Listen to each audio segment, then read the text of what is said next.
সম্মানিত ভিউয়ার্স, আসসালামু আলাইকুম। আজকে আপনাদের সামনে আবারও একটি নতুন ভিডিও নিয়ে হাজির হলাম। এগুলো হচ্ছে অরিজিনাল থাই পাঙ্গাস মাছের পোনা। এই মাছগুলো বর্তমান সময়ে কেজিতে 10 থেকে 15 পিস অথবা 10 থেকে 15 লাইনের হয়েছে। সম্মানিত দর্শক, আপনারা যারা শীতের আগে মাছগুলো কালচার করতে চাচ্ছেন, যারা পাঙ্গাস মাছ কালচার করে বিক্রি করতে চাচ্ছেন, তাদের জন্য আজকের এই ভিডিও। মাছ চাষি বন্ধুরা, এখন চলছে সেপ্টেম্বর মাস। আপনারা যারা শীতের আগে এই মাছগুলো কালচার করতে চাচ্ছেন, তারা এখনই এই সেপ্টেম্বর মাসেই কিন্তু বড় সাইজের পোনাগুলো মজুত করতে হবে। তাহলেই কিন্তু শীতের আগে আপনি এই মাছগুলো বিক্রি করতে পারবেন। যেমন 3 থেকে 4 মাস চাষ করলেই মাছগুলো বিক্রির উপযোগী হয়ে যাবে। যদি আপনি 10 থেকে 15 লাইন অথবা 15 থেকে 20 লাইনের মাছগুলো ছাড়েন, মোটামুটি 3 থেকে 3.5 মাসেই 1.5 কেজি ওজন হওয়ার সম্ভাবনা থাকবে ইনশাআল্লাহ। পাঙ্গাস মাছ চাষ করে কিভাবে লাভবান হবেন সেই সম্পর্কে আজকে কিছু কলাকৌশল আপনাদের সামনে শেয়ার করব। আশা করব আপনারা ভিডিওটি শেষ পর্যন্ত দেখবেন এবং ভিডিও শেষ পর্যন্ত দেখতে পারলে কিন্তু এই কলাকৌশলগুলো অবশ্যই জানতে পারবেন।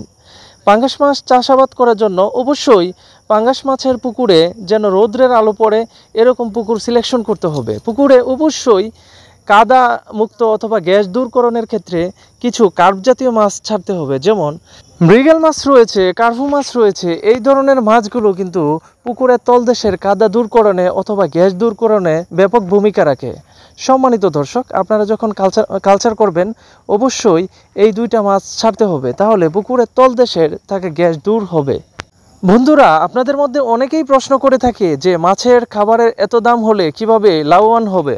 তো এর উত্তরে আমি বলবো, সম্মানিত দর্শক, এখন বর্তমান সময়ে প্রাকৃতিক অথবা সম্পূরক খাদ্য হিসেবে যদি আপনি গ্রহণ করেন, মাছকে খাওয়ান, তাহলে আশা করব আপনার খাদ্য খরচ অনেকাংশেই কমে আসবে এবং লাভের প্রতিফলন আপনারা দেখতে পারবেন। সম্মানিত দর্শক, যেমন বর্তমান সময়ে ব্ল্যাক সোলজার নামে একটি পোকা রয়েছে। এই পোকাগুলো মাছের খাদ্য হিসাবে দিতে পারলে হাই প্রোটিনযুক্ত একটি উপাদান হয়ে যাবে।